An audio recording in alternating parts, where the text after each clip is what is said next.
Is Katniss related to Lucy Gray? Hey, brother! Today's episode will contain spoilers for A Ballad of Songbirds and Snakes. Gosh, there can be absolutely no doubt that when you're reading The Ballad of Songbirds and Snakes, there are so many massive and apparent parallels between the character of Lucy Gray and the ever-famous Katniss Everdeen. They are, of course, both the District 12 female tributes and go on to win each of their Hunger Games. They are both known to sing and particularly resonate with mockingjays. They have meaningful, if not opposing, relationships with the mayor's daughter, and their very presence in the game seem to rattle the Capitol and specifically President Snow to their core. All in all, making them both ridiculously cool characters. And so, of course, as you're making your way through the prequel installment of this particular series, you just can't help but feel like there's some serious connective tissue being established between them. And the end result is this like almost foregone conclusion that like they must be related, right? And yet the story seems to be throwing some kind of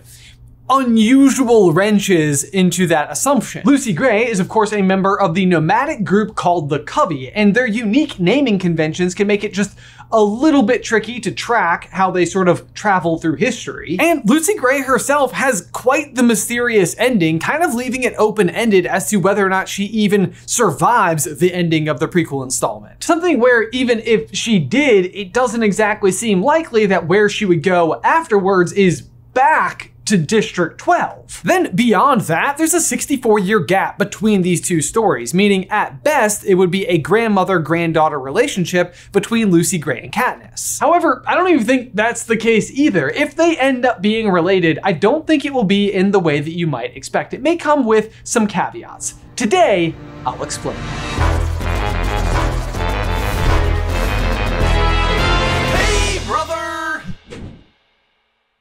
Okay, Lucy Gray and Katniss. I think first things first, what we need to discuss is the elephant in the room, which is whether or not Lucy Gray even survives the ending of A Ballad of Songbirds and Snakes. A title for a story that I originally liked, but after making 3 weeks worth of videos about them, I'm starting to feel like it's a little lengthy. But also, spoilers, if Lucy Gray doesn't survive the ending of that story, then she's not related to Katniss because, well, she didn't survive. But let's go ahead and assume that she does survive, because that is sort of the premise of this entire conversation. The next problem is that she probably wouldn't be in District 12. Because as a refresher, at the ending of A Ballad of Songbirds and Snakes, Coriolanus and Lucy Gray are fleeing District 12 together to go and make a life for themselves in the wilderness. But then like half a day into escaping, they discover the murder weapons for the mayor's daughter, Mayfair, which Snow is worried he would be linked to, and the discovery of these weapons basically means that he's not going to be caught. And that was the primary reason that he was leaving District 12 in the first place. Thus, he starts having second thoughts. But as he's having these second thoughts, Lucy Gray is also figuring out that Snow is the one responsible for the death of their friend Sejanus. Or at least, Snow thinks she figured this out. We all of us? We don't actually know. Either way though, this sends Coriolanus down a total thought spiral where he is absolutely certain that Lucy Gray is now attempting to kill him, and therefore he should use the weapons he just found to do the same. Coriolanus eventually fires the guns in the direction of where he believes Lucy Gray to be, but again, we don't know whether or not he found his mark. We never actually learn her fate, but just for the simple sake of saying it out loud, there is always the possibility that she simply survives, returns to District 12, where she just goes on to live out the rest of her life. In which case, it's entirely possible that she finds someone to settle down with, has a child, that person has a child who is Katniss, and Lucy Gray is Katniss's grandmother. This idea is not particularly supported by the plot or any of the additional clues, but just again, we had to say this was possible. But it's certainly also not very logical, because we also know that going back to District 12 is exactly what Coriolanus does, and at this point, Lucy Gray would absolutely know that he wants her dead. And plus, once you're out, why on earth would you return? In this case, it's actually better for everyone to assume that you are in fact dead and just go on to live a free life. In my mind, I think it is far more likely that she just continues the course, heads north, where she eventually finds District 13 and is absolutely instrumental in the eventual downfall of President Snow and the Capitol. We here at SuperCarlinBrothers actually believe it's incredibly possible that she goes on to just be President Coin herself. So full video by clicking the card if you want to check that out. But if that's what happens, then in order for her to be Katniss's grandmother, then she would have to meet somebody in District 13, where she would then have a son who would grow up and eventually leave District 13 to go back to District 12, meet Katniss's mom, where they then have Katniss. Which again brings up the question of just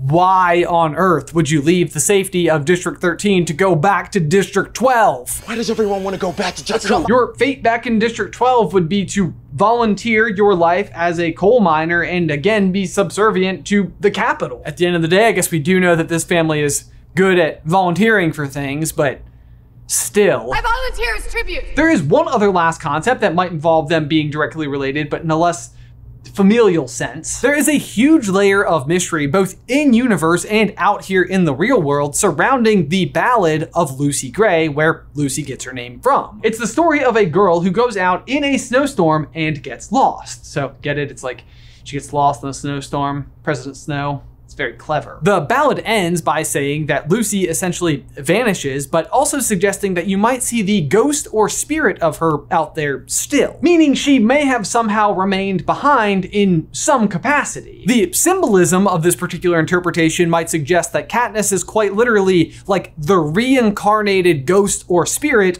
of Lucy Gray. And maybe that's why they're both so similar and can serve as such a foil to President Snow. And I do like this particular explanation, especially just symbolically, I find it to be interesting. But there's still actually a much better connection on the table as to how Katniss may be related to the characters from the prequel books.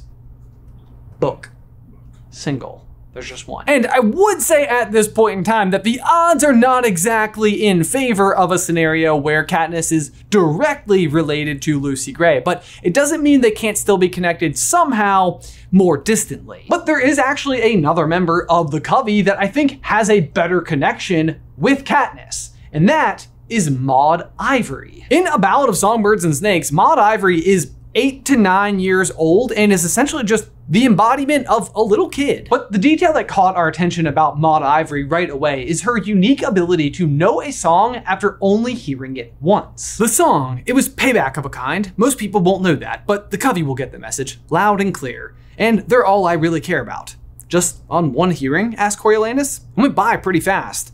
One hearing's all my cousin Maud Ivory needs. That child never forgets anything with a tune. We eventually learned that Katniss has this same ability. She talks about it when she's describing how she remembers the words to The Hanging Tree, something that was taught to her by her father. The tune was simple and easy to harmonize to, though, and back then I could memorize almost anything set to music after a round or two. Now, the exciting thing about The Hanging Tree in particular, especially considering that Katniss learned about it from her father, is that the song is actually written by Lucy Gray Baird. And that information by itself might suggest to you that, like, hey, doesn't that seem more likely that Lucy Gray is directly related to Katniss? Like, she wrote the song. But I think there's yet another detail that goes even further to tie these two bits of information together. And that is the fact that Lucy Gray only ever performed The Hanging Tree one time before the head peacekeeper at the time, Commander Hoff, deemed it to be too rebellious. And keeping in mind the fact that there are pretty slim chances that Lucy Gray ever returned to District 12, the fact that this particular song continues to live on all the way up until when Katniss is alive 64 years later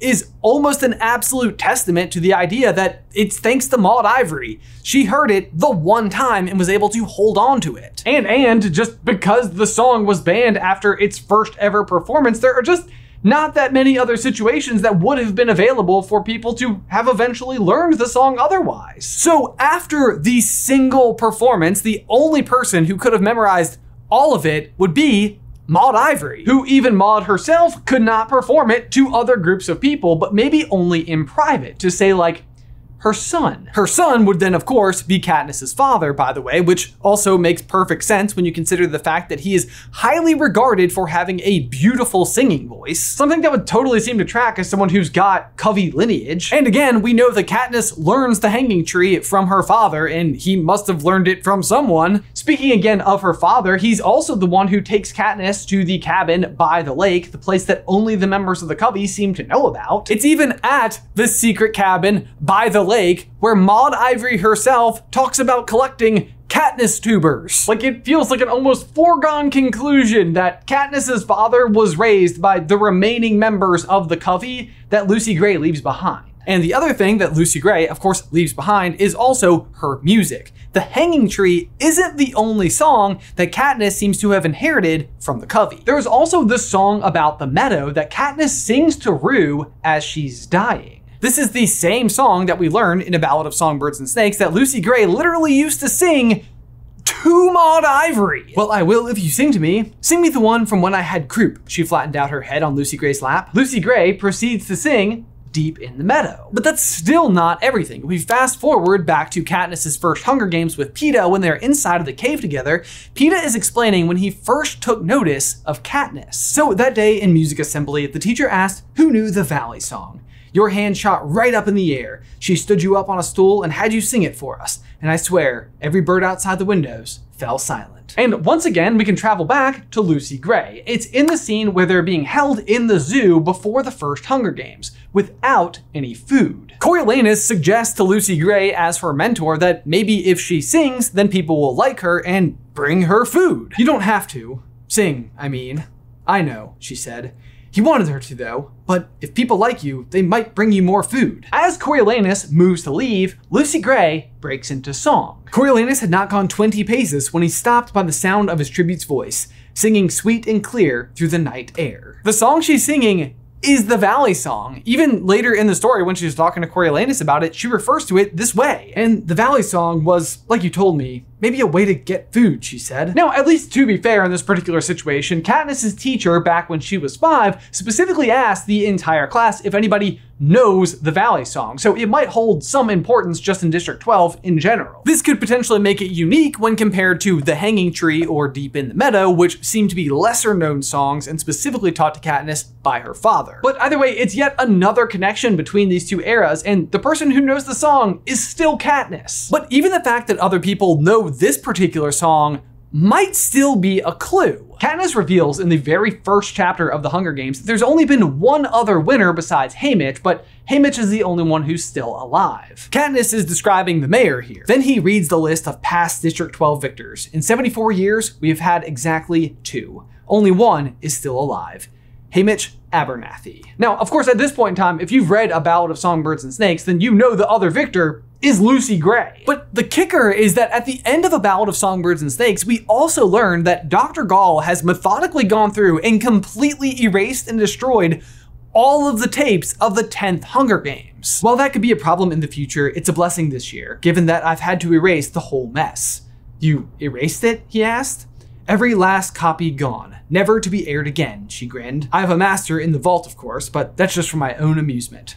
He was glad to hear about the erasure. It was just one more way to eliminate Lucy Gray from the world. So while Dr. Gall, Snow, and the Capitol had gone to pretty extensive lengths to make sure that nobody ever remembered Lucy Gray, there is still one person left in the districts who would make absolute certain that people never forgot her. Maud Ivory. She is the young girl, again at 8 or 9 years of age, who absolutely looked up to Lucy Gray, but who Lucy Gray even knew had the talent to eventually take her spot as lead. What will they do? I mean, the band, without you. Oh, they'll get by. They can all carry a tune, and Maud Ivory's just a few years from replacing me as lead singer anyway. Yeah, I think there can be no doubt that Maud Ivory is none other than Katniss's paternal grandmother. She married a Mr. Everdeen, had Katniss's father, who eventually had Katniss. But also, that doesn't even mean that Katniss isn't still somewhat related to Lucy Gray. When discussing the covey in general, there can be no doubt that Lucy Gray sees all of these people as family. And as we said earlier, when she's talking about the fact that Maud Ivory is able to remember a song after just one listen, she refers to her as her cousin. But I think that they are blood-related cousins, not just like within the covey. Before the Hunger Games, Coriolanus is asking Lucy Gray about her family, and she marks the difference. I have a couple of cousins in the rest of the covey. She leaned in to check the paper. Is there space for them? Maud Ivory actually eventually spells it out even more. That's Billy Tope though. Where he goes, trouble follows. Is he your brother? Asked Sejanus. Oh no, he's a Clade. Him and Clerk Carmine are brothers. The rest of us are all Baird cousins. The girls, I mean. And Tam Amber's a lost soul. So Katniss has a more direct relationship with Maud Ivory, who again I believe to be her paternal grandmother. But if Lucy Gray is in fact Maud Ivory's cousin, then that makes her Katniss's first cousin twice removed. Something I definitely had to look up. And with all that being said, if you want to get real speculative about it at this point in time, I have my own mini theory as well that Everdeen is not actually even Katniss's real last name. Instead, I think that her father or grandfather changed it from Evergreen. Now, we never actually meet anybody else by the last name of Evergreen inside of District 12, but it would fit that Covey naming convention of having your second name be a color. And similar to Lucy Gray, it could be the case that the color itself is actually a reference to a ballad. Evergreen. What I like about this particular name though is that one, it would then fit the Covey naming conventions, which is super interesting and fits everything else that we're trying to say. But also evergreen trees are called evergreen trees because they always stay green, even in the face of cold weather, even when it snows. Get it? Evergreens resist snow. Plus at this point in time, I just had to check to see whether or not there happened to be a ballad out there called Evergreen, and in fact there is, sang by none other than Barbara Streisand in A Star Is Born. It's about two people whose love is inevitable, and just listen to the second verse. Like a rose under the April snow, I was always certain love would grow.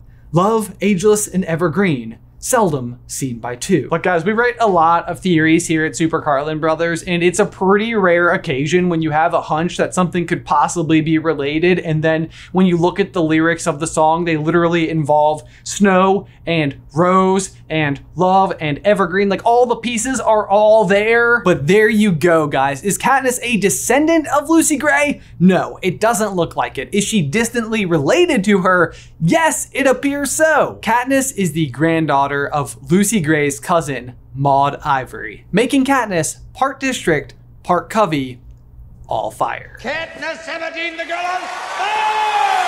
But there you go, guys. Be sure to let me know, how are you enjoying the Hunger Games content that we've been doing? We've been having an absolute blast diving into this fandom. It's been really cool to see just like all of the different pieces and kind of like piecing them together myself in a way that I hadn't officially done yet, just as a casual reader.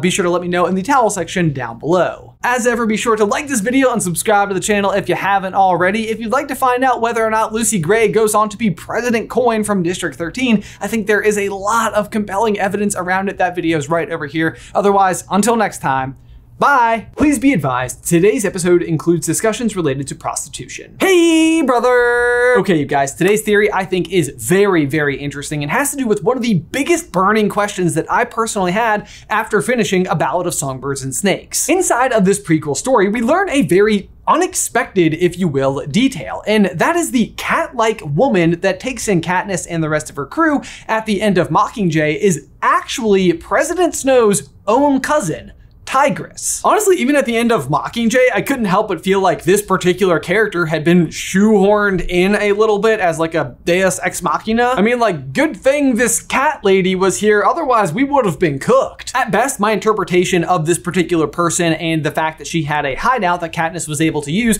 was just simply supposed to represent that, like, while most people in the Capitol loved the Hunger Games, there were people who took issue with it. Because again, at least within the original trilogy, this character isn't really connected to anyone else in any other way shy of Cressida, who was the person who knew she might be a safe place to take the rest of the team. So when I personally first cracked open A Ballad of Songbirds and Snakes, I was pretty shocked to discover that this person has pretty massive significance. She is quite literally President Snow's own cousin and arguably his only and best friend inside of the Capitol. And considering the ending of Mockingjay, throughout the rest of the story, I just kept waiting and waiting and waiting and waiting for the other shoe to drop. How could this kind and sweet and loving person end up as the heavily modified representation of the Capitol who takes in Katniss and her team so many years later? Why does she ultimately go on to betray President Snow, her cousin, and at one point in time, her best friend? And this just never happens. The entire story unfolds and we never get an explanation. We never see Tigris like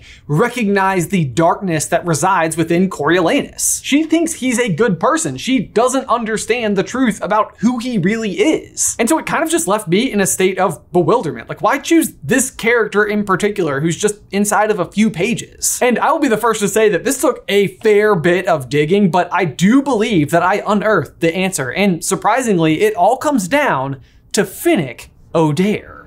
Today, I'll explain.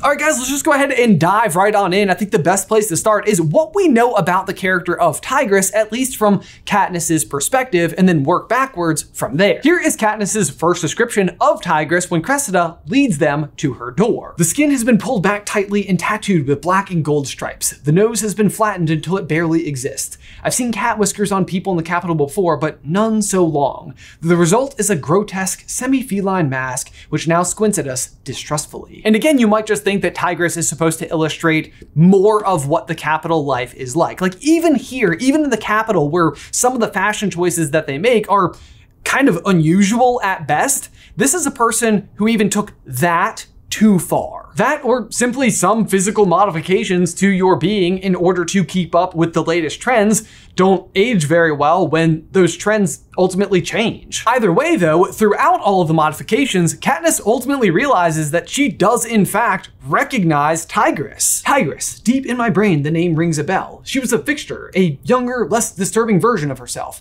In the earliest Hunger Games I can remember. A stylist, I think. I don't remember for which district, not 12. Then she must have had one operation too many and crossed the line into repellents. Katniss then theorizes that this must be what happens to former stylists within the Hunger Games once they've outlived their usefulness. And so Katniss just sort of assumes that this must be the reason that she's now working against Snow. All we really get on the subject though is the following. Did Snow ban you from the games, I ask? She just stares back at me. Somewhere her tiger tail flicks with displeasure.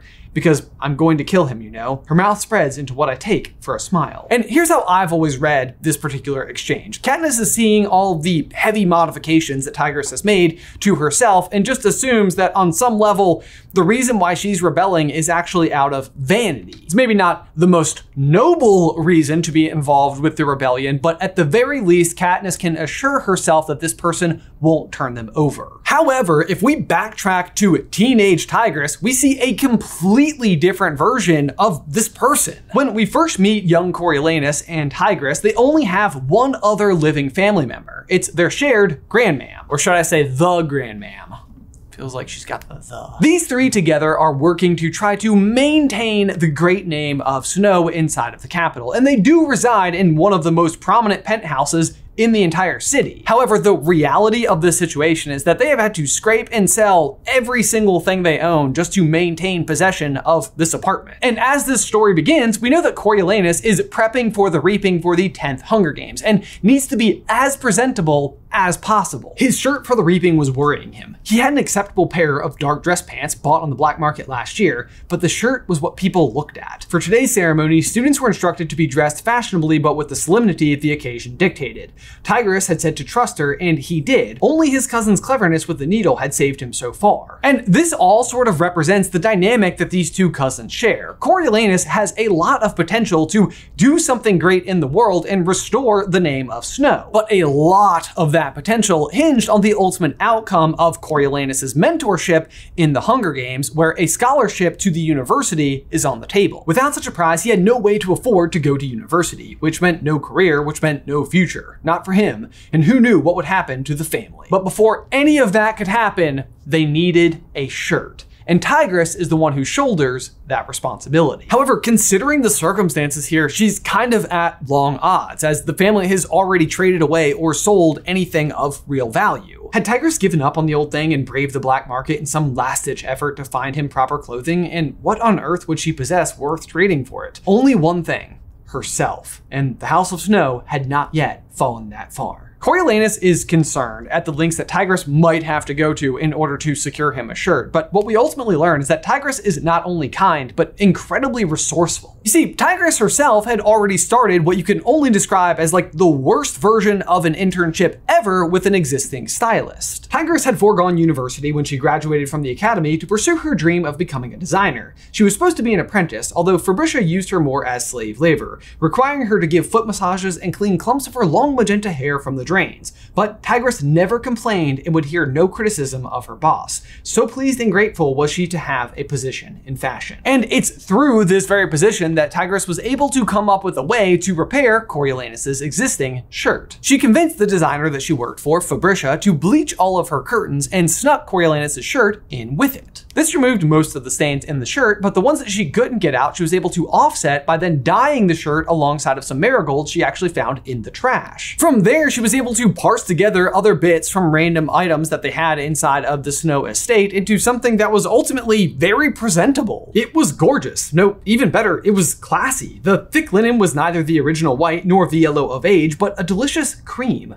The cuffs and collar had been replaced with black velvet, and the buttons were gold and ebony cubes, tesserae. Each one had 2 tiny holes drilled through it for the thread. And this is all even more incredible because it meant that Tigris didn't have to go to the terrible lengths Coriolanus feared she might have to in order to make this happen. However, it is important to remember that this day wasn't the only day that the Snow family was struggling to get by. Later in the story, Lucy Gray has arrived on the scene and we learn of her unique talent to sing songs. And somewhere along the way, Coriolanus thinks it would be a great idea for her to sing a song during her interview before the Capitol in order to encourage potential sponsors to help her once she's inside of the games. The song she sings is the one about Billy Tope, the boy from District 12 who had left her for the mayor's daughter and ultimately led to her being reaped for the games. The song, being about another boy, leaves Coriolanus feeling incredibly jealous, although the song also resonates with someone else, Tigris. And when Coriolanus is voicing his own concerns, we get the following exchange between the cousins. There was that part about her living by her charms. Well, that could be anything. She's a performer after all, she said. Tigris then alludes to why she's able to relate to Lucy Gray's song. You said she lost her parents. She's probably been fending for herself for years. I don't think anyone who survived the war and the years after can blame her for that.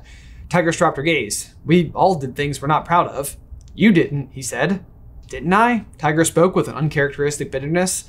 We all did. Maybe you were too little to remember. Maybe you didn't know how bad it really was. And in case you're not reading between the lines here, what Tigris is basically explaining here is that the very thing that Coriolanus was afraid she might have to do in order to find him a shirt. At some point in the past, she had to sell herself. This is not only a super horrifying piece of information, but I also think it's the piece of information that we needed to ultimately understand why eventually Tigris would turn on President Snow. Just stick with me for a moment, because after this games, the 10th Hunger Games, the one that Lucy Gray wins, it seems like the Hunger Games change a lot. At least within the context of A Ballad of Songbirds and Snakes, it doesn't even seem like the members of the Capitol up until this moment have enjoyed the Hunger Games either. I mean, who would? It's kids killing other kids. Enter Coriolanus, who will go on to change everything and introduce massive elements of pageantry to the games. Sponsors, interviews, prizes, food, glamour, pride, and most importantly, stylists. Honestly, I can even imagine the joy that Snow must have felt the day that he was able to present his best friend and cousin the prestigious position of being a stylist in the Hunger Games. It was repayment of a sort for everything that Tigris did for the family during the dark days. As an aspiring designer, it could be her dream job. It comes with the spotlight and, as ever, looks good for the family of Snow. Snow lands on top, as they say. But as we said earlier, eventually we know that Tigris exits that spotlight. And based on Katniss's assessment of the situation, you might be under the impression that she was dumped by the games, but I don't think so. I personally think that Tigris left of her own accord. Again, if we go back to the quote from earlier, Katniss says she remembers Tigris from the earliest games she can remember. Tigris, deep in my brain, the name rings a bell. She was a fixture, a younger, less disturbing version of herself in the earliest Hunger Games I can remember. Now, if you'll recall, for Katniss's first games, she is going to be 16 years old. And obviously it can't speak for everyone, but the earliest memories might suggest that that would go back to being 5 or 6 years old. And while we don't exactly know the victors of every single game, games, we do know the victor of the games from exactly 10 years prior,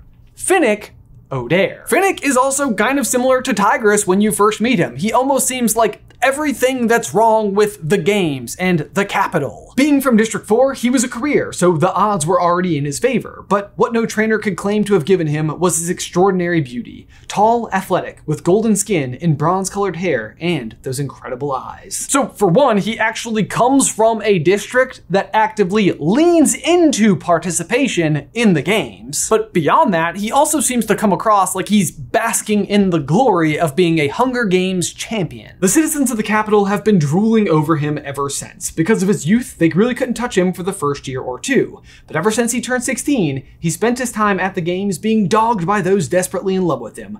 No one retains his favor for long. He can go through 4 or 5 in his annual visit. What we ultimately learn, however, is that Finnick's life is no treat. He does not love the way in which the capital puts him to use. Which is to say that he can be bought. And eventually, even Katniss herself learns that the most glamorous lives of the victors aren't what they seem. That no matter what, you aren't allowed to win. The capital will just continue to use you forever. Even if you're a victor, you still reside in some version of the games. Okay, but so again, let's get back to our original question. Like, what does all of this have to do with Tigris? Well, let's start putting the pieces of the puzzle together. We have Tigris, who is in almost every single way just an upbeat and happy person, but also has these dark memories about the things she had to do to keep her family afloat and fed. And eventually, all of that effort allows Coriolanus to make something of himself. He is the one who completely reinvents the Hunger Games and becomes president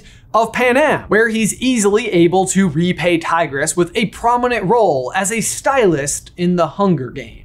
And from there, you can just sort of imagine how the next 50-something years go. She's one of the most prominent members of the central spectacle of the entire country. Snow lands on top. And she maintains this like unshakable belief that her cousin is a good person. And while he himself has his own negative relationship with the Hunger Games, he just simply understands their utility. A necessary evil to maintain order. So while the games are a dark and harsh reality of the life that they live, Snow is also the one who advocates for better treatment of the tributes themselves. The tributes no longer have to reside in the zoo, but instead a state-of-the-art training facility where they're cared for and well fed. The winners are celebrated and given a life of ease.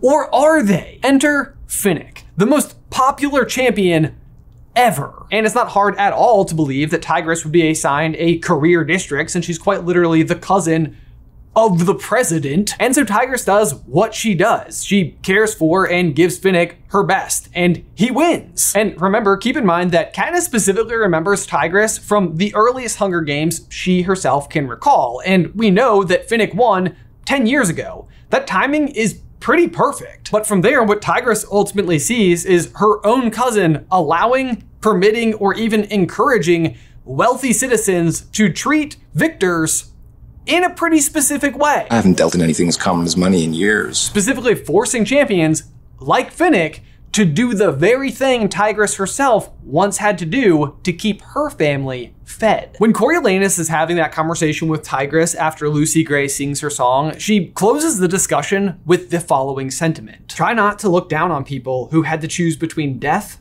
and disgrace." The very line that she had to cross in order to give Coriolanus the opportunities to go forward and be someone who could make sure that things like this never had to happen to citizens of the country again is the very thing he himself is enabling. And I believe that as this particular truth dawned on Tigris, she exited the games entirely and joined the rebellion against Snow. With secrets. Proving once again that Snow always has been and always will be his own worst enemy. Man, you guys, I've got to say, that was a doozy of a script to write and record and talk about, because it's just such dark stuff, as of seemingly everything inside of the Hunger Games happens to be. But that's how I believe Tigris ultimately went on to betray Snow. Be sure to let me know all of your thoughts in the towel section down below.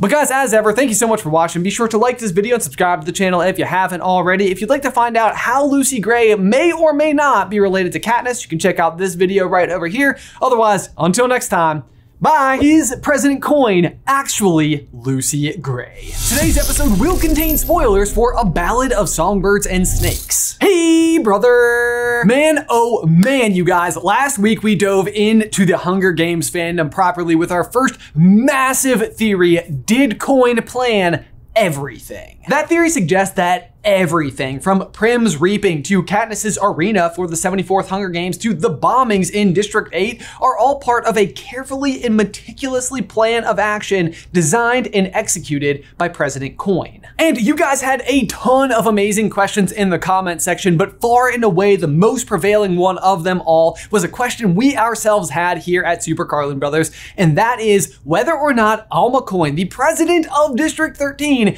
is in fact Lucy Gray, President Snow's once true love and now greatest adversary. And this theory actually does have quite a bit going for it. I mean, for one, they were just in love with one another. That is until Coriolanus's true nature is finally discovered and or revealed, and he attempts to kill Lucy Gray, something that is ultimately left open-ended. A mystery. We don't know whether or not she makes it into adulthood, whether or not she survives this final interaction with Snow in the woods by the lake. But at the same rate, we also know barely anything about President Coin's early life. She just shows up inside of the third book and all of a sudden plays President Snow like a fiddle. By which I mean, her plan of attack against Snow seems to revolve entirely around attacking his most personal memories. Memories that almost nobody except for Lucy Gray could possibly know about this man. But also, if they did in fact know each other, then it seems like the kind of thing that may have been revealed to Katniss by one of them at some point in time. Maybe, right? Or at the very least, if Coin and Lucy Gray are the same person, that they would have a similar physical description, maybe? Or at the very least, that Coin and President Snow would be roughly the same age, which, are they? The Lucy Gray that we knew loved colors and vibrance and life and singing, while Coin seems like she's possibly never even heard of colors or music. So the big question that we shall tackle today is whether or not President Coin is in fact Lucy Gray.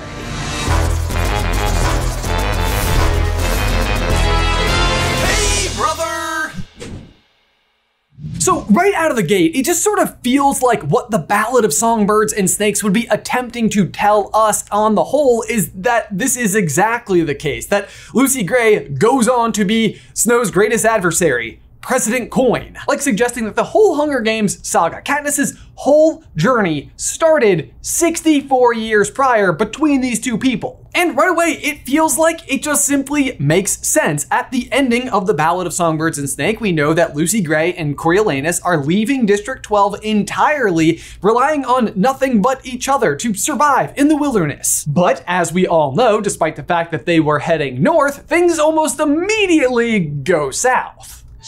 Snow becomes incredibly paranoid and ultimately attempts to actually kill Lucy Gray, and her fate is exactly that. It is unclear. It is Gray. That remains a mystery. However, in the event that she did survive, we know exactly the direction she was headed.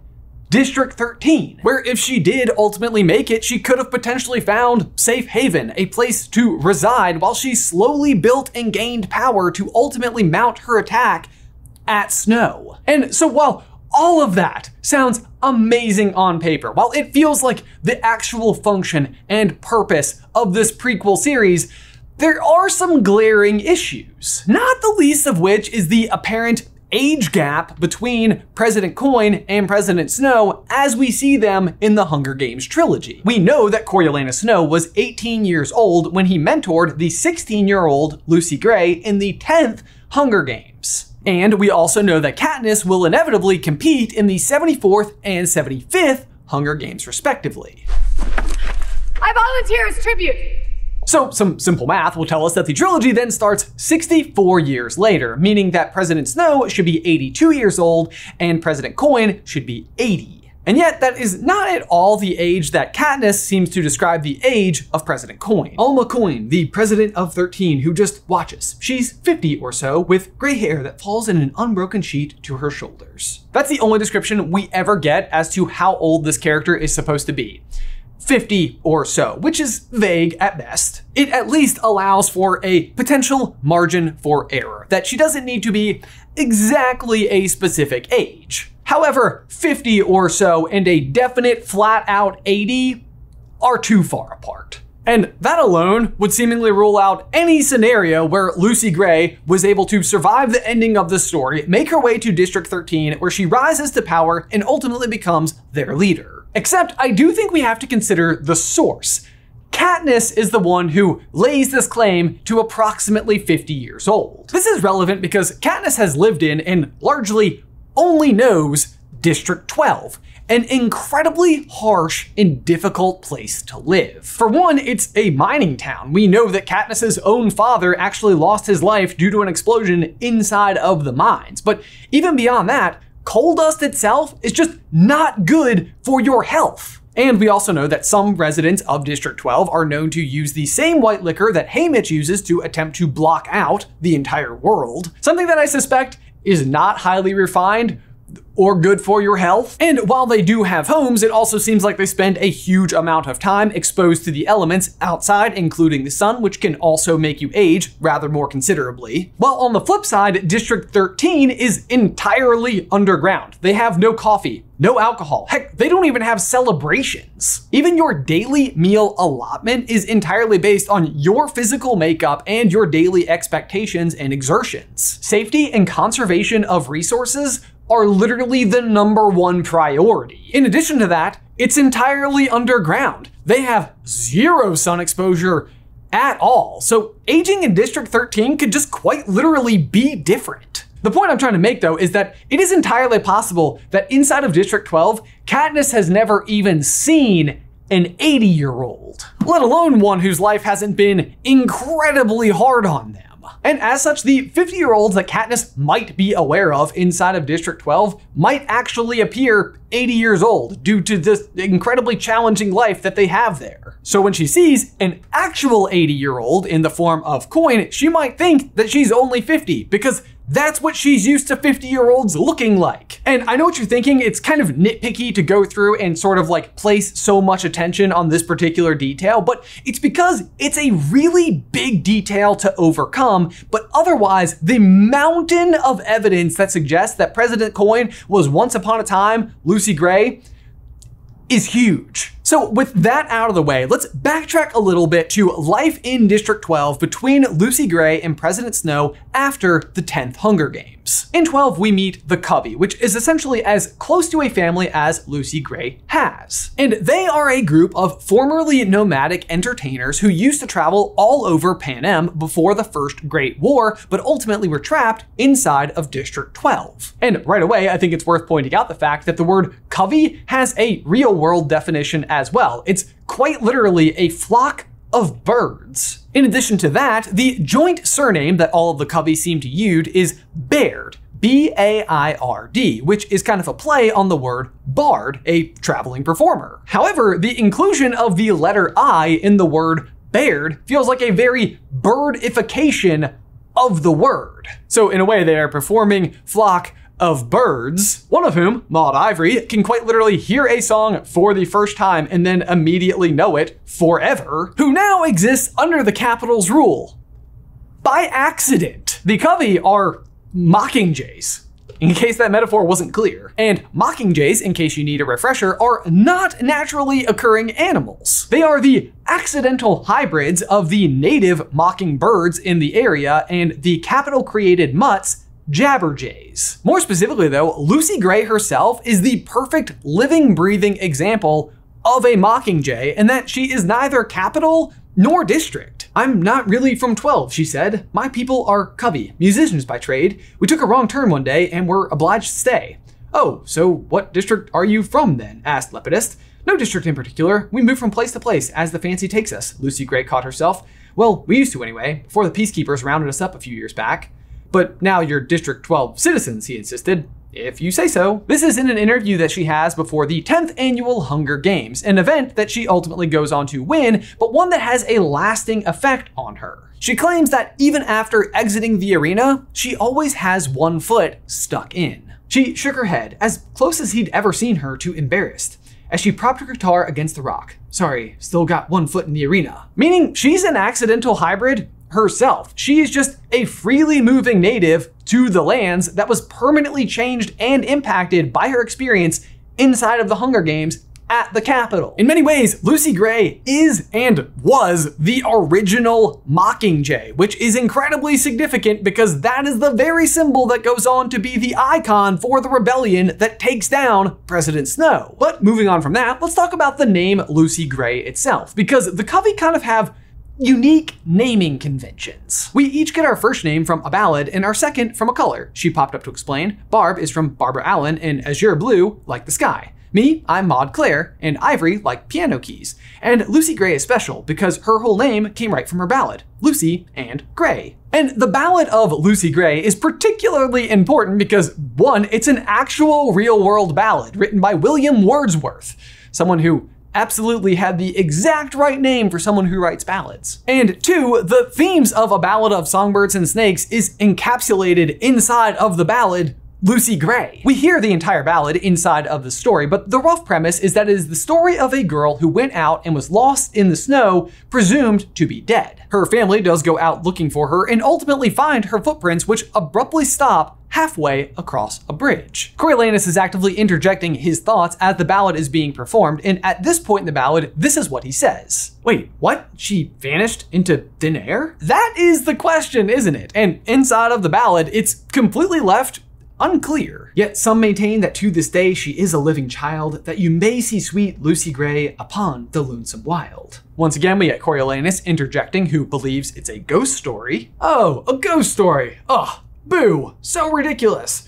Well, he tried hard to love it when he saw the Covey tomorrow. And that is certainly one interpretation of the story, but another is that it's someone who left and never looked back. And that's important. Keep that in mind as we move forward. Otherwise, we know that Coriolanus and Lucy Gray are attempting to figure out a way to make life work inside of District 12 when ultimately they both reach breaking points that sort of suggest that it's time for them to move on. They need to act. And for Coriolanus, the breaking point that he has reached is that he was directly involved and responsible for the murder and death of the mayor's daughter, Mayfair, and regardless of any accolades that he has achieved as a peacekeeper, is deathly afraid that if discovered, that will be the end of the road for him. So he must leave. So the two decide to run off together into the wilderness in the direction of the same lake that Katniss will someday go to as well with her father. But before they get there, they have a kind of unusual and thought-provoking conversation. It happens when Coriolanus accidentally reveals a piece of information. Lucy Gray starts the exchange. It'd be nice in my new life not to have to kill anyone else. I'm with you there. 3 seems enough for 1 lifetime, and certainly enough for 1 summer. Snow immediately realizes that this was a bit of a slip and that Lucy Gray did not know that he had killed 3 people. He tries to distract from this piece of information a little bit by then impromptu fashioning a walking stick into a potential weapon. Lucy Gray, however, doesn't miss a beat. They found a couple of stout branches and she steadied them while he snapped off their limbs. Who's the third? At this point in the story, Lucy Gray would know that Snow was kind of forced to kill Bobbin inside of the arena, and she was actually there for the moment when he killed the mayor's daughter, Mayfair, the thing that he's really worried someone will find out about. The one he hadn't told her about, though, was the framing of Sejanus and how he was directly responsible for his death, something that she probably wouldn't have approved of. His mind raced for a plausible explanation. Could he have been involved in a freak accident? A training death? He was cleaning a weapon and it went off by mistake? He decided it was best to make a joke of it. Myself, I killed the old me, so I could come with you. This is kind of subtle, but I also think it could be very important, so keep it in mind as we move forward. But from there, they press forward mostly in silence until they finally reach the lake, where inside of the hut next to the lake, Coriolanus discovers that the weapons used involved in the murder of Mayfair are stashed there. And it was the fear of being caught associated with this particular murder that ultimately led him to leaving with Lucy Gray in the first place. But now that he knows that these weapons will never be found, there's nothing left to connect him to the murder. And at this point, you can see that Coriolanus starts to rewrite the narrative in his head a little bit. He immediately grows super concerned over Lucy Gray taking a knife to go and harvest some Katniss roots, which is very on the nose. He's absolutely certain, though, that the discovery of these weapons has changed everything inside of her own mind as well, and she is absolutely setting up a situation to attack him. No question she was hiding from him, but why? There could be only one answer, because she'd figured it out, all of it. That destroying the guns would wash away all the physical evidence of his connection to the murders, that he'd no longer want to run away, that she was the last witness to tie him to the crime. But they'd always had each other's back, so why would she suddenly think he might harm her? Why, when only yesterday he'd been pure as the driven snow? From here on out, we never actually get another clear exchange between these two characters. So we, the audience, also never know whether or not Lucy Gray had started putting the pieces of the puzzle together, or if Snow was just simply spiraling. Her last piece of dialogue in the whole story comes after Snow had just fired a spray of bullets roughly in her direction. And she doesn't say her last lines, she sings them, a few lines from The Hanging Tree, the song that is meant to suggest the place where two lovers may go to die together. And here's where we find ourselves at the great big question. Did Snow hit his mark? Does Lucy Gray die out in the woods? And why, of all things, in this particular moment, would she sing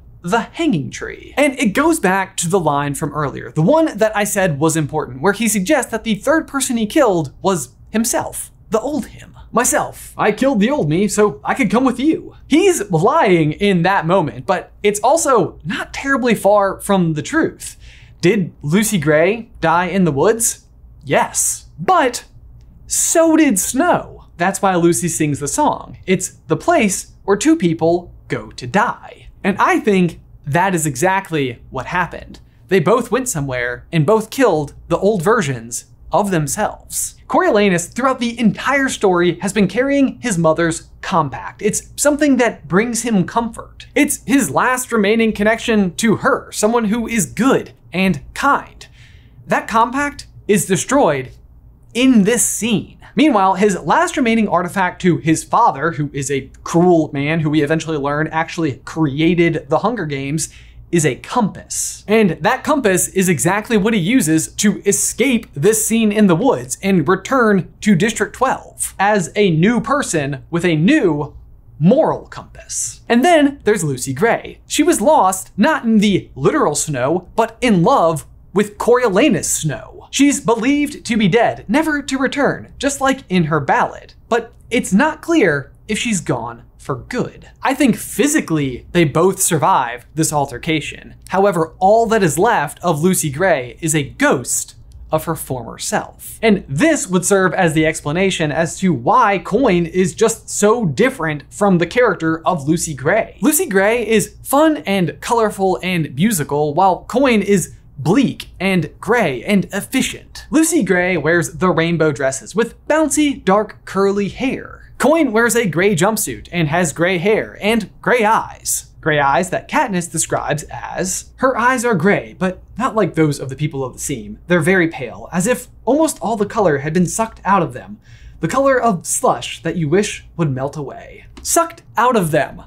Like a ghost? Slush? Like snow? Like gray snow? The other side of the coin? There's just so much gray. Coin is gray. Coin is Lucy Gray. Guys, we know that the age thing is a big hurdle attached to this theory, but it seems like everything else suggests that this is exactly where it's intended to go. And if you watch our video from last week about how Coin is just meticulously and carefully planning every single step against her war against Snow, it seems like someone who would have to be informed on everything that happened during this 10th Hunger Games, during his relationship with Lucy Gray. So for my question of the day, be sure to let me know, what do you think in the towel section down below? Is it possible that Lucy Gray escaped this particular scene, made it to District 13, and ultimately led the assault against the Capitol? I want to know all of your thoughts. Otherwise, guys, thank you so much for watching. Be sure to like this video and subscribe to the channel if you haven't already. If you'd like to jump over and check out that entire video about Coin's master plan against Snow, you can do so right over here. But otherwise, until next time,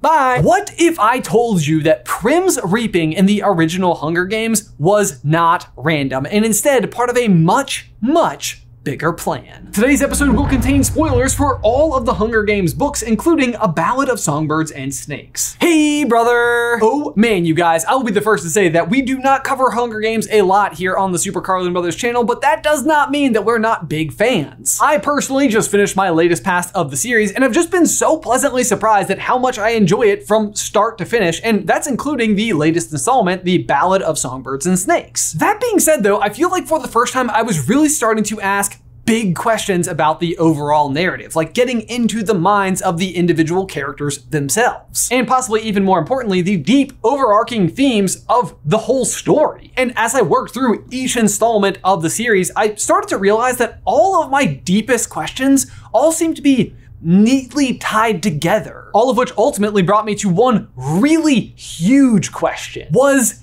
everything planned from the very beginning? A massive chess match being played behind the scenes by Alma Coin of District 13 and Coriolanus Snow of the Capitol. And I do mean everything, from Prim being selected at the Reaping all the way up till the ultimate decision of Katniss to fire that final arrow at Coin instead of Snow. And as it stands, this story is already packed to the brim with battles, whether it's the Capitol versus the districts or the individual tributes within the arena, to the end where it's just all out war within the realm of Panem. And yet all the while it feels like every single decision, every move is meticulously crafted and played by two leaders deep in the shadows, all of whom seem to be fighting for their own version of personal glory. So today we are going to break down the whole thing from start to finish, how every single move made is meticulously crafted by either Coin or Snow. Let's do it.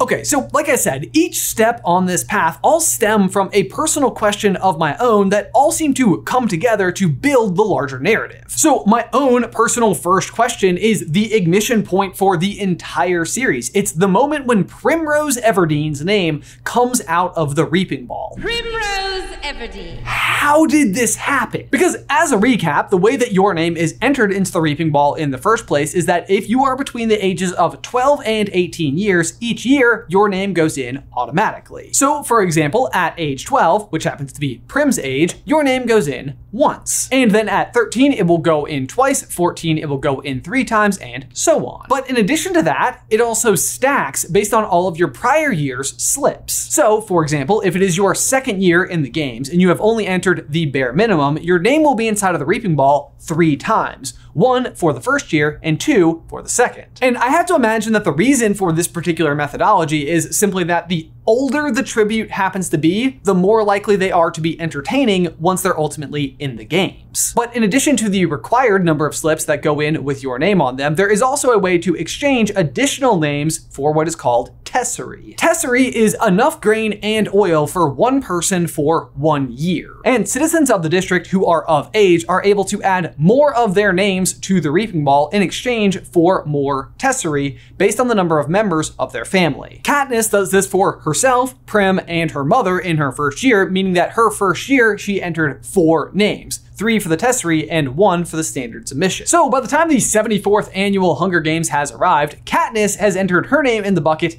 20 times, and Gale, who is 18, has entered his 42. The odds are not in their favor. Meanwhile, Prim, who Katniss would not allow to take tessery, has only entered her name once. And yet, somehow, she is the one whose name comes out of the Reaping Ball. And you might just think, a cruel irony.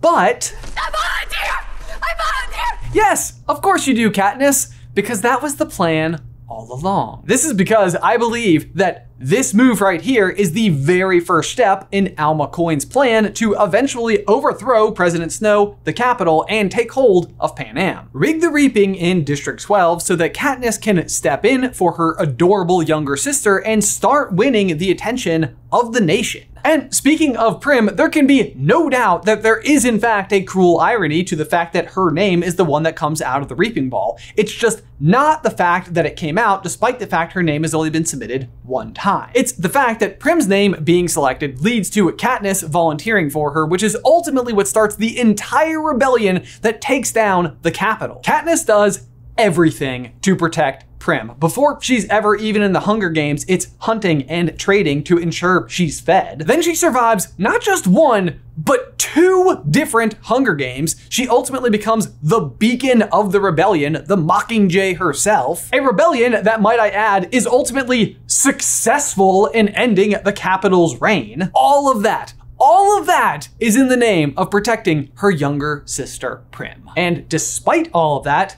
Prim still loses her life in the final battle at the Capitol. And that is the cruel irony that you were looking for. But as a result, this is where I think our theory actually begins. Prim's selection at this reaping in no way, shape, or form is random. I think it was instead an incredibly intentional and successful maneuver on the part of President Coin. And this might seem far-fetched or even unlikely, but I don't actually think it is. I think rigging the reaping is something fairly common within the Hunger Games. Katniss even suggested it herself. Victor's children have been in the ring before. It always causes a lot of excitement and generates talk about how the odds are not in that family's favor, but it happens too frequently to just be about odds. Gale's convinced the Capitol does it on purpose, rigs the drawings to add extra drama. Beyond that, if we also go back to the Ballad of Songbirds and Snakes and the 10th ever Hunger Games, we know that once again in District 12, Lucy Gray is specifically targeted and selected by the mayor, who is doing it on behalf of his daughter. It was a gamble. Mayfair found out about me. I found out about her. She had her pa call my name in the reaping. I don't know what she told him. Certainly not that Billy Taupe was her flame. Something else. We're outsiders here, so it's easy to lie about us. And I think the same thing is happening here with Prim and Katniss, except in reverse. Instead of the Capitol being the one to rig the reaping to select these in particular, I think it is Coin who is working with the mayor of District 12 to get them in particular. Not to mention the mayor of District 12's daughter just so happens to be friends with Katniss, but more on her in just a second. The point I'm trying to make though is that I think Prim and Katniss have been watched for a very long time and specifically selected for this mission. Meaning the person who selected them for the mission also knew that Prim was never the target. It was always Katniss. But why Katniss, you might be asking? What could they have possibly known about this young girl that would have told them she was their best shot? Well, we know inside of the Hunger Games itself, your every single move is being watched. And Katniss knows this instinctively. Inside of the games, it's probably her greatest skill. It allows her to read any given situation and also just have conversations with Haymitch based on what's going on inside of the games or what she's doing or not doing in return for gifts. Like when she desperately needs water and she knows Haymitch can send her water, she understands that, well, if he's not sending it to me, it must be the case I'm close. But it's also not just inside of the Hunger Games themselves, inside of the arena. It's also out in the districts. People are being watched more carefully than they realize. In fact, in Catching Fire, it is revealed that Katniss and Gale actually share a kiss outside of the fence where they're not even supposed to be. Somewhere where they assume are completely alone. But before Katniss's victory tour, President Snow shows up at her house inside of the Victor's Village to let her know that he knows about this situation, that he is always watching. By the way, I know about the kiss. If President Snow knows about this, then I don't think it's beyond the realm of possibility that President Coin in District 13 and all of their advanced technology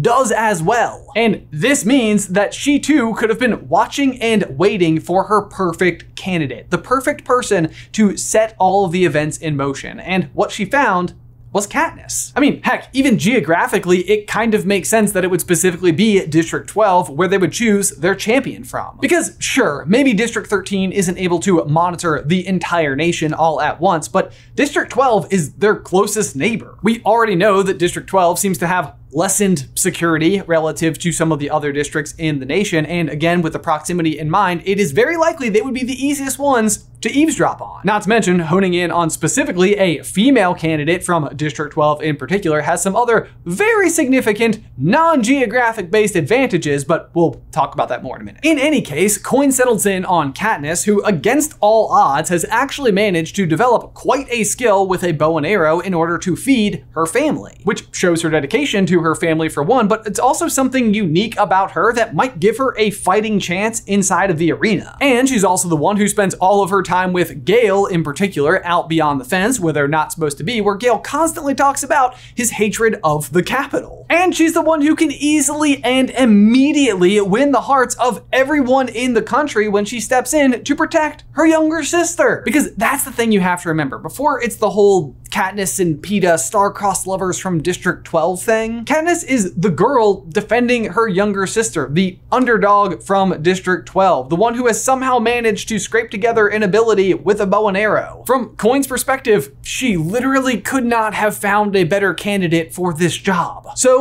Prim's name is called so Katniss can volunteer. But before Katniss can board the train to go to the Capitol, she is left inside of a building to say goodbye to her loved ones, her mom, her sister, and Gale. Less usual, however, is the appearance of Madge, the mayor's daughter, who, wouldn't you know it, happens to be the only other girl in all of District 12 who happens to be Katniss's friend.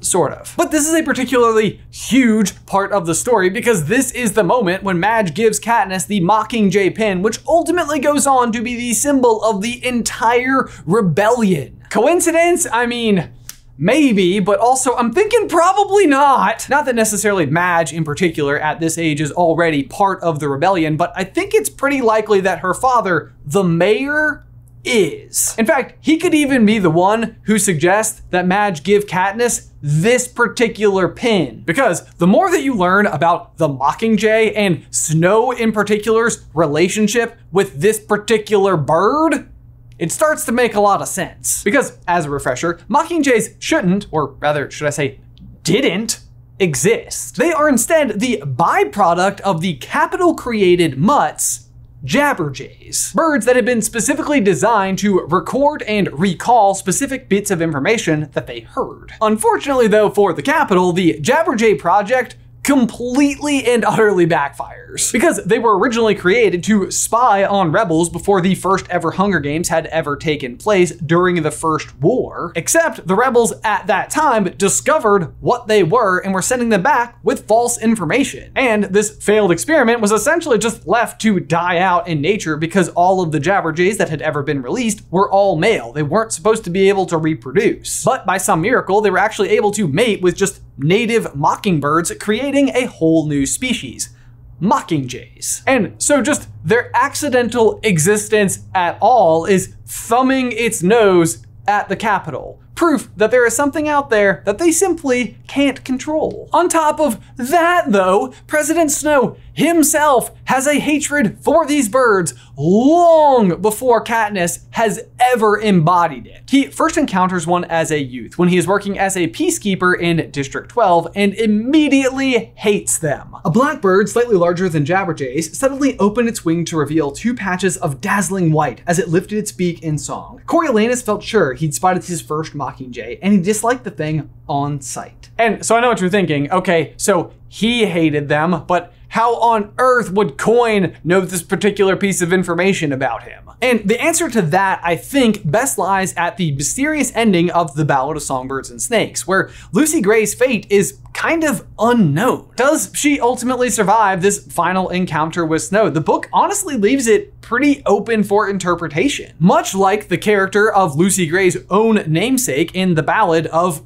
Lucy Gray, which, in case you don't remember, is a story by a girl of the same name who gets lost in, wait for it, snow. And the question as to whether or not her ghost is still out there is just left up for debate. How poetic, which is fitting because it's a poem. Unbeknownst though to both Lucy Gray and Snow in this particular scene, the way in which they are exiting District 12 has them headed directly for District 13. So the question is, does Lucy Gray make it? And I think the answer to that question is yes. And I think that she arrived with all of the information you might need to take down Coriolanus Snow. Heck, we even learn Snow's own fatal flaw in the opening chapter of A Ballad of Songbirds and Snakes. His mind could fixate on a problem like that, anything really, and not let go, as if controlling one element of his world would keep him from ruin. It was a bad habit that blinded him to other things that could harm him. A tendency towards obsession was hardwired into his brain, and would likely be his undoing if he couldn't learn to outsmart it. And what better way to distract Snow than with a Mockingjay in the form of a female District 12 tribute,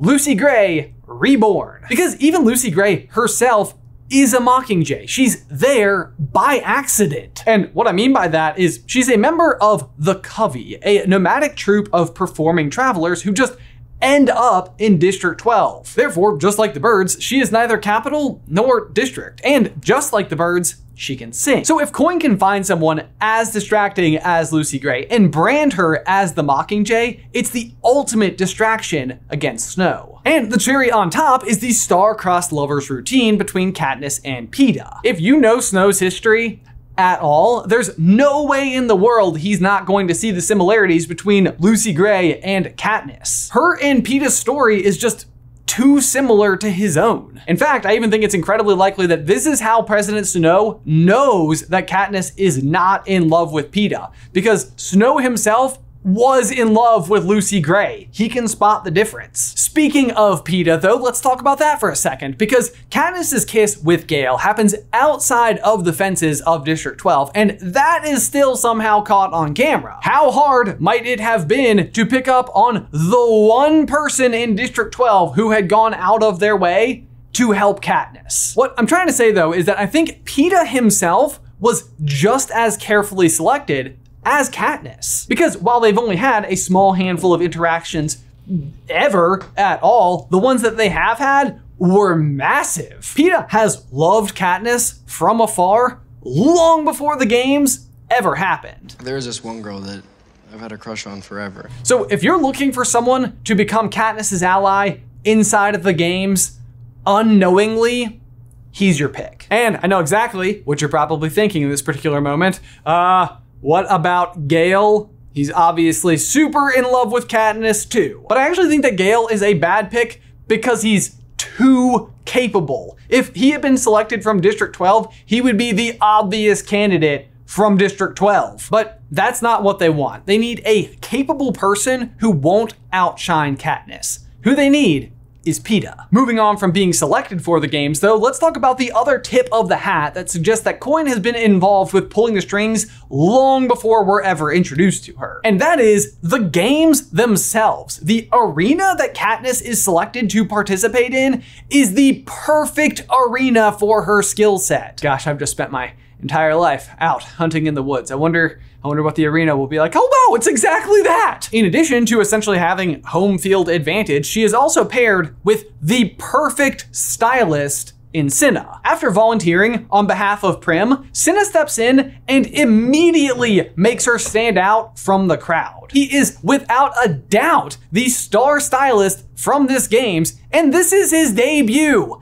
Where has he been before now? And even if we fast forward for just a second, 1 full year later to the quarter quell that Katniss also has to participate in, we know that Cinna meets his fate before she even steps foot inside of those games, and yet he has also already designed her Mockingjay outfit. He has definitely been involved with the rebellion for some time. Plus, in addition to Cinna just making aesthetically pleasing and really interesting outfits, they're also typically very technologically advanced. The ability to light on fire without actually burning Katniss or Peeta. If he's a part of the rebellion, and specifically District 13 and all of its technology, that could be how he's pulling some of this off. Beyond all that though is the fact that Cinna specifically requests to work with Katniss, which historically, girl from District 12, not a very strategic move. You're new, aren't you? I don't think I've seen you before, I say. Most of the stylists are familiar, constants in the ever-changing pool of tributes.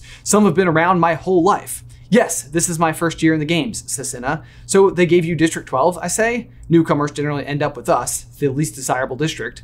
I asked for District 12, he says without further explanation. No further explanation. My goodness, is that sentence not there by accident? But Cinna is also overall super important to the overall plan, because as we learn very quickly within the Hunger Games, getting somebody's attention once isn't necessarily enough. Katniss protecting Prim in the Reaping was a great way to get spotted early, but then you have to maintain that attention. And that's where Cinna comes in. He is the ace in the hole. He keeps eyes on her Always. But also, obviously, it's not just fancy dresses to contend with, it is the games themselves as well. And sure enough, we have yet another player who has been there from the very beginning. I'm speaking, of course, of Plutarch Heavensbee, the head game maker for the third Quarter Quell, or Katniss's second Hunger Games. But he's also super important and massive leader within the rebellion, and I think his role is much more important much sooner than we thought. For one, we simply know that he was there during Katniss's first ever Hunger Games. He's the one that Katniss shot an arrow at and knocked backwards into a bowl of punch. He actually confirms that this was in fact him when they meet at the president's mansion during their victory tour a year later. Oh, you're the one who, I laugh, remembering him splashing back into the punch bowl.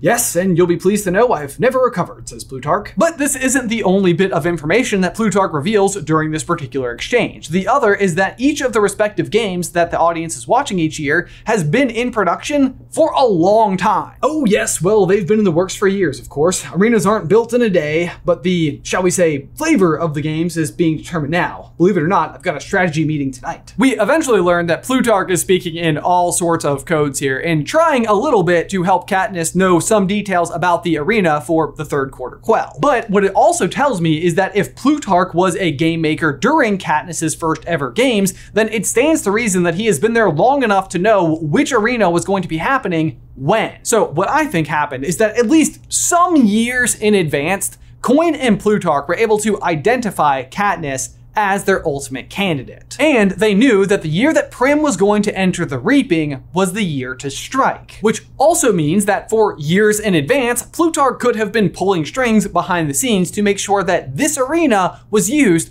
on this particular year. Granted, and to be fair, he is not the head game maker for this particular games, but he is basically the head of propaganda and therefore knows a thing or two about manipulation. So something tells me it wasn't that hard to convince Seneca Crane to use this particular arena. All that being said, if Plutarch was capable of swaying any other factor, it may be a role very similar to Cinna's, keeping Katniss as the center of the conversation before the games. And as a game maker, he is able to ensure that Katniss receives a sky-high 11 going into the games. So before ever even stepping foot in the games, Katniss has volunteered for her adorable younger sister, has Peeta, a boy who is actively and genuinely in love with her as her fellow tribute, Cinna, who absolutely blows the competition away as her stylist, the highest game maker score of any tribute, and slated for games very tuned for her specific set of skills. From her point of view, this is all random, but like,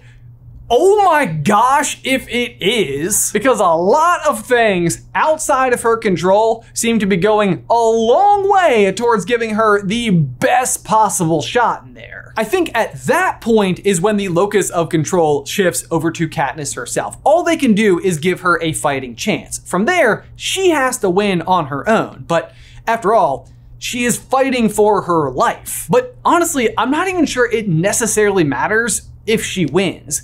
That is the very Alma Coin part of it. Katniss winning is of course the best case scenario, but it's not the only available good outcome. So again, ideal scenario, Katniss wins, which likely means Peeta dies. And from there, everyone rallies behind the girl who lost the boy she loves to the games. But even if Katniss herself dies inside of the games, that story is still in play. She's maybe not the actual symbol of the rebellion yet, the Mockingjay, but they have also made her incredibly desirable, someone to root for. They have forced the Capitol to kill star-crossed lovers. Not a good way to make friends. So even if she does die, she becomes a martyr and rallying point for the rebellion. And hey, outside chance just Peeta wins. That's not bad, right? There is no doubt though that the plan also hinges on many unknown variables as well. For example, Katniss could just simply be killed during the opening bloodbath and all of a sudden you've got years of planning just down the drain. Fortunately for them though, Katniss sort of unwittingly ends up being a pretty spectacular soldier. Though it must be said that a lot of her success comes from the plotline that was specifically laid out for her, specifically falling in love with Peeta. But she still forms an alliance with Rue all on her own, reads lots of the signs, takes down several tributes, and is able to get out with Peeta thanks to the trick with the berries. It's honestly more than the rebellion ever could have asked for. Even inside of the games though, it still feels like Plutarch could be steering the ship a little bit. I mean, for example, the advent of the rule that allows for 2 tributes to exit if they're from the same district. I mean, it's very specific and so obviously meant for Katniss and Peeta in particular. Other tributes could have benefited from this particular rule, but it immediately sets Katniss on track to find Peeta and re-spark the romance angle. Plus, beyond that, what a crazy rule change, am I right? Like 73 of these things have happened and this is the first time? Doesn't exactly feel like a coincidence, especially when you consider the fact that one of the game makers is a revolutionary. But from there, we'll move on from the first Hunger Games and on to Catching Fire and the third Quarter Quell. This part of the story becomes a lot easier to cover because we just simply know that all of the key players are actively involved in the rebellion. That is the plot of this book. That being said though, all of those players and their plans hinge on Katniss, who does not know she's part of the plan. She is just kept in the dark through all of it, to her own dismay. But it is important to point out that Katniss's lack of realization that there is a plan doesn't mean that there was one. Wasn't one? You get it. The really big question for this one is how and when the flavor, as Plutarch puts it, of the 75th Hunger Games was determined, and even more importantly, by who? What we know in advance of heading into a Quarter Quell is that long in advance, the flavor of these games was determined, a unique spin, if you will. Whoever devised the Quarter Quell system had prepared for centuries of Hunger Games. The president removes an envelope clearly marked with a 75, he runs his finger under the flap and pulls out a small square of paper. Without hesitation, he reads, "On the 75th anniversary, as reminders to the rebels that even the strongest among them cannot overcome the power of the capital, the male and female tributes will be reaped from the existing pool of victors." The first Quarter Quell, as a reminder, required members of the districts to vote on which of their populace would be subjected to the games, essentially forcing the families of the districts themselves to decide which of their neighbors was going to be sent off to fight for their life. The second Quarter Quell, and the one that's actually won by Haymitch, requires the districts to send twice the number of tributes. And lastly, of course, the third Quell is reaping tributes from the existing pool of victors. The when question spawns because this is a very specific and unfortunate set of events for Katniss in particular. Had she not won literally the year prior, there would not have been a female victor from District 12 who was still alive. But the story, or more specifically, the Capitol, would like you to believe that this is just another unfortunate coincidence. These cards were written over 75 years ago. What timing! May the odds be ever in your favor. Is that what actually happened, or is this a move on the Capitol's part to try to stomp out the spark that Katniss ignited last year in the prior games? Or even more recently than that, Peeta and Katniss's actions on the Victory Tour, which caused a fair amount of mayhem. By this point, even we, the audience, know that uprisings are happening in the districts and that Katniss is the symbol of the rebellion. She needs to be stopped. So if you were to ask me, I would say that Snow absolutely orchestrated this particular set of events as a way to squash Katniss and the rising tide around her. This is Snow's turn to make his move. And yet, he still doesn't even know who he's actually playing against. He doesn't know that Coin is part of this game, which also means that Coin's plan is working. Snow is focused on Katniss. He thinks she's the spark of the rebellion. It's like we said earlier, Snow has a tendency towards obsession that was hardwired into his brain and would likely be his undoing if he couldn't learn to outsmart it. Snow is so focused on Katniss that he can't see the bigger picture, or the fact that his head game maker is a rebellion leader. Which is not to say that Snow isn't still throwing wrenches into their plan and making them adjust while on the fly. For example, again going back to the conversation between Plutarch and Katniss during the Victor's Tour, he reveals the image of the Mockingjay on his pocket watch. But he also reveals to Katniss later that at that moment, he just thought that she was going to be a mentor in the games, not a participant. Which also brings us to another interesting era for this entire narrative. The third Quarter Quell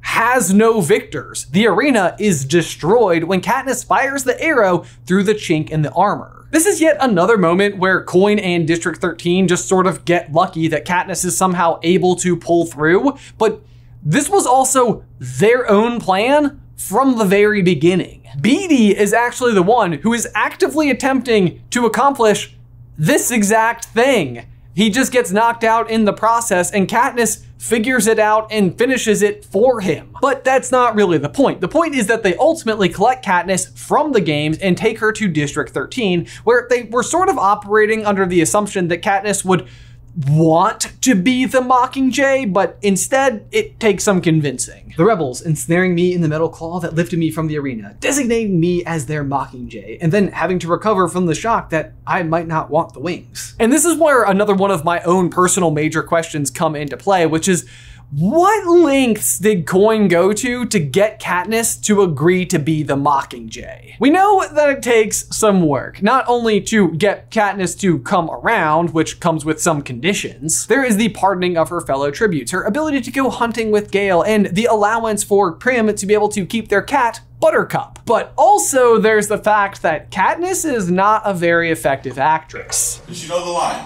I know it. Okay, I know it. all I'm right, sorry. She's warming up. Okay. So, bit of a new problem, and the way that they solve it is Haymitch calls a meeting where everybody tries to sit down and find moments where Katniss actually moved them in some way. It's always these instances where she's not being told what to do, but acting on her own accord. It's volunteering for Prim, or singing to Rue, or knocking Peeta out in order to save his life. The final conclusion is that Katniss is just not going to be able to fake it and needs to be sent into a real combat zone. Fine, says Coin, but let's take it one step at a time. Find the least dangerous situation that can evoke some spontaneity in you. I think this is where we're starting to realize how much of a strategic mastermind Coin actually is. She follows it up with, take her into 8 this afternoon. There was heavy bombing this morning, but the raid seems to have run its course. District 8 and what happens in District 8 is actually the event within this saga that first led me down this entire path. Katniss arrives on scene, and it's almost immediately apparent that Haymitch is absolutely right. Katniss gets to see the wounded and realize the true impact that she can have on the overall rebellion. I hear my name rippling through the hot air, spreading out into the hospital. Katniss, Katniss Everdeen. The sounds of pain and grief begin to recede, to be replaced by words of anticipation. From all sides, voices beckon me. I begin to move, clasping the hands extended to me, touching the sound parts of those unable to move their limbs, saying, hello, how are you? Good to meet you. Nothing of importance, no amazing words of inspiration, but it doesn't matter. Boggs is right. It's the sight of me, alive. That is the inspiration. This is pretty essential. It reframes everything for Katniss. It tells her that she's not just a piece being moved around a board. But it's not very long that she gets to process this particular piece of information before Boggs gets a message in his ear. And remember that specifically. Boggs gets the message in his ear. We're to get to the airstrip immediately, Boggs says, lifting me to my feet with one hand. There's a problem. What kind of a problem? Asks Gale. Incoming bomber, says Boggs. He reaches behind my neck and yanks Cinna's helmet up onto my head. Let's move. Now, stick with me because it doesn't necessarily stand out that much, but this next passage is kind of interesting. Unsure of what's going on, I take off running along the front of the warehouse, heading for the alley that leads to the airstrip, but I don't sense any immediate threat. The sky's an empty, cloudless blue. The street's clear except for people hauling the wounded to the hospital. There's no enemy, no alarm. Then the sirens begin to wail. Within seconds, a low-flying V-shaped formation of capital hoverplanes appears above us, and the bombs begin to fall. Is it at all strange to you that Boggs received the message of the incoming bombers before the defenses of District 8 were even able to signal the alarms? He knows long enough in advance to have his entire crew halfway down the street before District 8 even knows what's happening. The hoverplanes appear and immediately start bombing the makeshift hospital that Katniss has just left. Those are defenseless, injured people. That is a very real war crime. It is straight up a tragedy and also possibly a masterstroke. If seeing and being able to touch the wounded helped Katniss understand what her greater role in all this could be, then this attack more than solidifies it. It's honestly even sickening to even consider this as a possibility, but ultimately Katniss's trip to District 8 provides exactly what Coin needs out of her in her role as Mockingjay. And if we burn, you burn with us. Which sadly led me to wonder, is that because this is exactly what Coin intended. Go back, if you will, to that moment again where Haymitch is having the meeting about all of Katniss's best moments, volunteering for Prim, singing to Rue, and saving Peeta. He asks what they all have in common, and Gale responds, "They were all Katniss's," says Gale quietly. "No one told her what to do or say." It's true, but also maybe not the same takeaway that President Coin has inside of this meeting. Instead, she's one step ahead of an observation Gale himself is yet to make. It's not until a little while later, when Peeta has been rescued from the capital and returned to District 13, and Katniss has been relocated to District 2, when Gale finally arrives on the scene. "I saw Peeta yesterday, through the glass. What'd you think?" I ask. "Something selfish," says Gale. "That you don't have to be jealous of him anymore?" My fingers give a yank and a cloud of feathers floats down around us. "No, just the opposite." Gale pulls out a feather out of my hair. "I thought I'll never be able to compete with that, no matter how much pain I'm in." He spins the feather between his thumb and forefinger. "I don't stand a chance if he doesn't get better. You'll never be able to let him go. You'll always feel wrong about being with me." Katniss cares deeply for people who are in need, and Gale himself has experienced this kind of attention from Katniss after his whipping. These are the moments when Katniss is at her best, when she is volunteering for Prim, when she's singing to Rue, or when she's saving Peeta's life. And do those things sound familiar? Because they should. They are the things that Katniss has done that the crew has just pointed out. The things that Gale thinks are Katniss's own actions because no one is telling her what to do or say. I think Coin realized this immediately, that if she was able to take Katniss to the broken and wounded, it would sway her, but not as much as if Katniss believed that President Snow and the Capitol destroyed those people moments later. So do you remember how I said that it was kind of unusual that Boggs was able to hear the message about the incoming bombers before the sirens were actually even going off? It's because it wasn't breaking news. I'm not saying that Boggs himself knew any of this plan whatsoever, but I am saying that there was a plan. Coin was using those hovercrafts to attack her own people. These are moves on a board. A sacrifice. But also, while Boggs may not have understood what exactly was happening inside of this particular situation, it doesn't mean that he doesn't eventually figure it out. Actually, I don't even think it's just Boggs who's the only one in the dark here. Cressida, who is like the producer on the ground with him, also seems to verify this story in real time. She is, of course, also on the earpiece and being fed her own information. "Katniss," Cressida says, "President Snow just had them air the bombing live. Then he made an appearance to say that this was his way of sending a message to the rebels. What about you? Would you like to tell the rebels anything?" They are obviously in the thick of it, on the ground, real time, but they are not in front of a screen. To Cressida's knowledge, this is just true information. All things to keep in mind as we press forward. But either way, from here, we know that Katniss joins a special squad, Squad 451, or also known as the Star Squad. They are supposed to be the on-screen faces of the invasion. Something that the crew's not particularly happy about. By the masses. So we're not gonna fight. You do whatever you're ordered to do, soldier. It's not your job to ask questions. All of whom would far prefer just to be in actual combat. But this is just so fitting, isn't it? To have them on camera. I think Finnick says it best. Ladies and gentlemen, welcome to the 76th Hunger Games. Now, despite the fact that they're not actually supposed to be in any danger, chaos almost immediately ensues. Boggs himself steps onto a landmine, something that eventually proves to be fatal, but not before he makes a move that nobody expects. He transfers his hollow, essentially the thing that marks his position and leadership, over to Katniss. Unfit for command, transfer the prime security clearance to Squad 451 soldier Katniss Everdeen. As a reminder, in this particular situation, Boggs' second in command is a woman by the name of Jackson from District 13. In case you're keeping track, second in command also means she's pretty much the obvious choice for who the hollow should have gone to. But with his last words, Boggs pulls Katniss in and says, "Don't trust them, don't go back, kill Peeta. Do what you came to do." Since the bombing in District 8, it seems like Boggs has figured something out. Either way though, Jackson obviously doesn't take super kindly to the fact that Boggs chose Katniss over her and immediately commands Katniss to transfer the ownership to her instead. At this point, Katniss is just essentially inventing wildly an explanation as to why this is what was supposed to happen. "I'm on a special mission for President Coin. I think Boggs was the only one who knew about it." Jackson obviously doesn't believe her. "I don't believe you," says Jackson. "As your current commander, I order you to transfer the prime security clearance over to me." But then unexpectedly and also kind of amazingly, someone else corroborates Katniss's story. Cressida! It's true. That's why we're here. Plutarch wants it televised. He thinks if we can film the Mockingjay assassinating Snow, it will end the war. Even Katniss has no idea why Cressida is standing up for her inside of this moment, but I think I know why. I think while they were all in District 8, she was told that President Snow had aired those bombings, and since then, both her and Boggs discovered it was all a lie. The discovery that Coin herself will go to extraordinary lengths to seize power, maybe even as far as President Snow himself. So consider this. We just said how Coin may have understood that Katniss seeing the wounded would be a great way to sway her to be a better Mockingjay, and how she may have even been willing to bomb her own wounded soldiers in this effort. But as ever with Coin, she may have had another outcome that she was angling for entirely. Just simply have Katniss killed in the process. Again, if we go back to that meeting, what is the best thing everybody keeps saying about Katniss? What is her top quality, if you will? Not listening.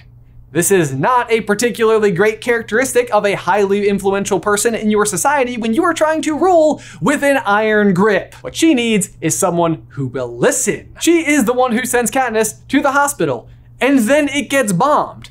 Coincidence? She certainly wants you to think so, but just imagine for a second that Katniss does die. They can air Snow bombing wounded people and the Mockingjay being killed as a martyr at the same time. Coin doesn't care about Katniss. She only cares about winning. And if Katniss's death can help her achieve that, then so be it. And it's not even hard to believe that she would pull this stunt based on how Katniss's raid of the Capitol eventually ends. All of which will ultimately come to a head with my next rather complicated question, which is President Snow lying? I thought we'd agreed never to lie to each other. Surprisingly, throughout this entire narrative, we don't really spend an awful lot of time with President Snow. He's more of a fixture of the story than a character in it. But the real and first proper time we get an exchange with him goes all the way back to right after Katniss's first Hunger Games win. She is the victor, and she has managed to do something that no one else has ever done before: bring her fellow tribute back home with her. The way in which she's been able to ensnare the attention of the citizens of Pan Am is not something that he underestimates. Which again, if you've read the Ballad of Songbirds and Snakes, you know exactly why President Snow knows better than to underestimate a girl from District 12. His concern is that the world will discover that Katniss was playing all of them. And then in a fraction of time, the whole system collapses. It must be a fragile system if it can be brought down by just a few berries. That her romance with Peeta inside of the games isn't how it appeared. And so the very first thing he ever says to her is, "I think we'll make this whole situation a lot simpler by agreeing not to lie to each other," he says. "What do you think?" It's the fact that this is the basis for their relationship from the very beginning that can make the rest of everything else seem very confusing. But here's why it's important. Let's again shoot back forward to the ending of Mockingjay and the raid on the Capitol. The rest of Katniss's crew has either been separated from her or killed in combat. She is alone. She's in front of the president's mansion where a group of children has been enclosed in a barricade and surrounded by peacekeepers. It's almost even too sad to describe, but once again, hovercrafts appear with the Capitol seal on the side and drop parachutes, just like in the Hunger Games. These, by the children, recognize the parachutes and believe them to be food or medicine or aid, but they're not. A wave of bombs goes off, and even the surrounding peacekeepers seem very surprised. I can tell the peacekeepers didn't know that this was coming by the way they are yanking away the barricades, making a path to the children. Another flock of white uniforms sweeps into the opening, but these aren't peacekeepers, they're medics. Rebel medics. This is obviously the moment where Katniss spots Prim running directly into the fray as a medic. Then I am pushing through the crowd just as I did before, trying to shout her name above the roar. I'm almost there, almost to the barricade, when I think she hears me, because for just a moment she catches sight of me, her lips form my name, and that's when the rest of the parachutes go off. It's really just never not sad. And in a lot of ways, that's all that matters. But this is the day that the Capitol ultimately falls and President Coin becomes the new leader of Pan Am. So again, I go back to the question, is President Snow lying to Katniss? After all, he's been the primary adversary of the entire story. The key villain, if you will. He's the symbol of everything that's wrong with the Capitol and the way that this world works. The same Capitol, which is of course known for the Hunger Games, aka sending in children to kill each other as a way to keep the districts in control. And after this attack in front of the president's mansion, Katniss doesn't speak for weeks on end until she accidentally encounters President Snow in his quarters, or the Rose Garden. And I'll be honest and say, I've never really known exactly how to interpret this particular exchange. Like, we know that Snow is a snake. Like, is he still just playing Katniss all the way up to the end? There are so many things we should discuss, but I have a feeling your visit will be brief. So first things first, he begins to cough, and when he removes the handkerchief from his mouth, it's redder. I wanted to tell you how very sorry I am about your sister. He goes on to explain what a waste of life the bombing of the children was. Anyone could see that the game was over by that point. In fact, I was just about to issue an official surrender when they released those parachutes. It just feels so convenient, doesn't it? Like, I was just about to give up when that happened. But inside of this discussion, he also makes some points that seem to hold more water. Well, you really didn't think I gave the order, did you? Forget the obvious fact that if I'd had a working hovercraft at my disposal, I'd have been using it to make an escape. All manipulation aside, it's a fairly reasonable point, but listen to this next bit. The idea that I was bombing our own helpless children instantly snapped whatever frail allegiance my people still felt to me. There was no real resistance after that. Did you know it aired live? Aired live. It's the exact same thing that Cressida was told President Snow himself did after the bombings in District 8. But then he says, I'm sure he wasn't gunning for your sister, but these things happen. And I'm once again back to wondering if he's just manipulating her, because quite frankly, that sounds pretty manipulative. In this moment though, one way or another, the effect is working. Katniss is starting to remember conversations that happened back at District 13. I'm not with Snow now. I'm in special weaponry back in 13 with Gale and Beatty, looking at the designs based on Gale's trap that played on human sympathies. The first bomb killed the victims. The second, the rescuers. Remembering Gale's words, Beatty and I have been following the same rulebook President Snow used when he hijacked PETA. It feels like Snow has Katniss on the ropes, and he ties the whole thing together beautifully. My failure was in being so slow to grasp Cohen's plan. I've been watching you, and you watching me. I'm afraid we've both been played for fools. Again, this is that very weakness that is outlined about Coriolanus Snow in Chapter 1 of the Ballad of Songbirds and Snakes. A tendency towards obsession that was hardwired into his brain and would likely be his undoing if he couldn't learn to outsmart it. But for Snow and my own personal question, it all comes down to this last bit of the exchange. I refuse for this to be true. Some things even I can't survive. I utter my first words since my sister's death. I don't believe you. Snow shakes his head in mock disappointment.